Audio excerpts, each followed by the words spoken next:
Good morning, students, faculty, and staff, and welcome, class of 2024.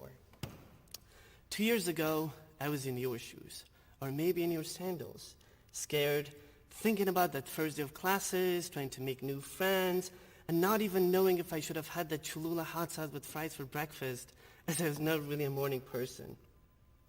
I was trying to find my place in the world, and you may be too. But Westminster has a place for all of us, including me, a young Muslim brown kid from a war-torn country, Afghanistan. Having been born in war and having grown up in war, I always thought of myself simply as a product of war. Every time I faced a tough challenge, I would blame war and make excuses. But all of that changed when I came to Westminster. At Westminster, I learned to develop and trust my own voice, through having a space in the classroom that I can express myself and my identities and feel uplifted by my peers and professors. I joined clubs and organizations my freshman year that not only taught me leadership skills by sending me to programs and conferences, but also helped me grow as a result of my quality connections with friends, faculty, and staff along the way. As you embark on your first year, know that Westminster is a place that encourages students like me and you to not only contest ideas, but also to cultivate a culture of listening to change minds, to hone arguments, or simply to try to understand better.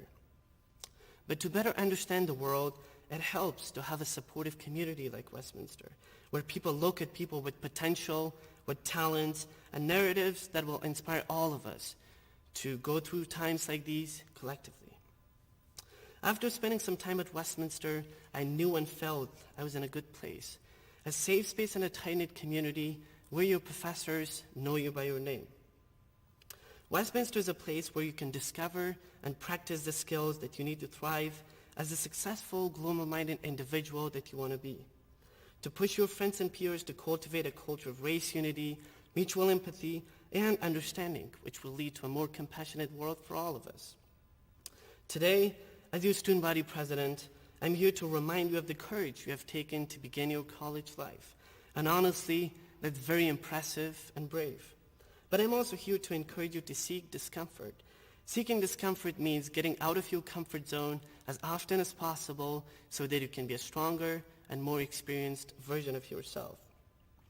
Seek discomfort in embracing our differences to help create an open, inclusive, and safe community where we can talk about race, gender, power, privilege, and class. Seek discomfort in finding yourself, in empowering the many talents you bring to the table, and in taking classes that will challenge you to be intellectually fearless. The next 4 years are an opportunity to create something for yourself. So go get involved, push yourself out of your comfort zone, and try something new. Today, as a result of my transformative experiences at Westminster, I can now courageously and unapologetically say that I was born in war, but I'm not a product of war.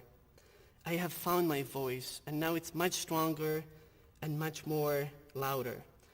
So maybe in 2 years, you will find yourself standing where I am today, telling the class of 2026 how Westminster has changed you. Thank you.